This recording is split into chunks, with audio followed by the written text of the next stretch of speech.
ก็ถ้าเป็นในลักษณะนั้นก็คือสตินั่นเองสติเข้าไปเห็นความคิดอย่าลืมว่ามันเกิดดับได้เร็วนะโยมมันคิดปั๊บโยมเข้าไปเห็นปั๊บเนี่ยมัน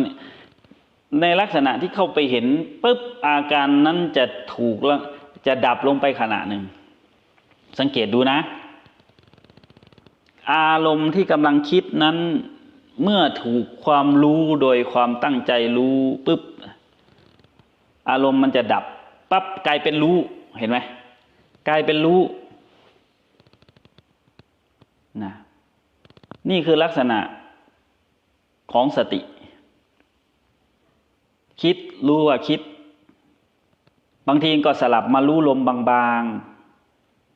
ๆบางทีก็ไปเห็นคิดบางทีก็สลับรู้ลมบางๆเห็นไหมใครที่เจริญอานาปานสติมันก็เลยจะทำให้สติปัฏฐานบริบูรณ์ไงเพราะมันเป็นการรู้กลับไปกลับมาบางทีก็รู้ลมเนี่ยกายานุปัสสนาสติปัฏฐานบางทีก็ไปรู้จิตเห็นจิตจิตานุปัสสนาสติปัฏฐานบางทีก็ไปเห็นสุขเห็นทุกข์เห็นเฉยๆเนี่ยเขาเรียกว่าเวทนานุปัสสนาสติปัฏฐานบางทีก็ไปเห็นอาการของลมเคลื่อนเข้าเคลื่อนออกโดยการทนอยู่สภาพเดิมไม่ได้โดยความไม่เที่ยงบางทีก็ไปเห็นนัยยะของสุขทุกข์เฉยๆโดยความไม่เที่ยงโดยความเป็นทุกข์บางทีก็ไปเห็นอารมณ์จิตโดยความไม่เที่ยงเป็นทุกข์เป็นอนัตตาอย่างเงี้ยเป็นธรรมหมวดธรรมเนี่ยบางทีก็กลับไปกลับมารู้ลมบางทีก็ไปเห็นคิดความคิดดับ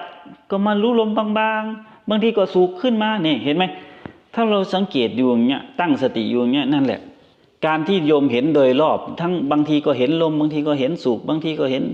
เฉยบางทีก็เห็นทุกข์บางทีก็เห็นจิตนึกคิดบางทีก็เห็นอาการเกิดดับนั่นแหละถ้าเห็นครบถ้วนบริบูรณ์อย่างนี้เขาเรียกว่าสติปัฏฐานทั้งสี่บริบูรณ์โยมเจริญสติปัฏฐานทั้งสี่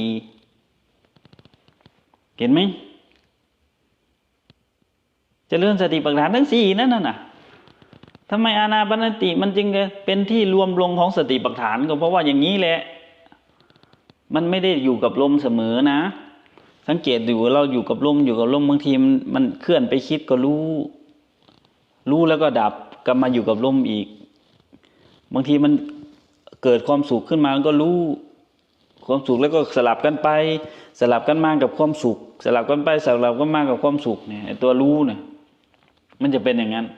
พอโยมเห็นการเคลื่อนของตัวรู้เดี๋ยวก็รู้ลมเดี๋ยวก็รู้สุขเดี๋ยวก็รู้ทุกข์เดี๋ยวก็รู้คิดเนี่ยโยมจะเห็นอาการเกิดดับทันทีนั่นเกิดดับเป็นหมวดธรรมไหม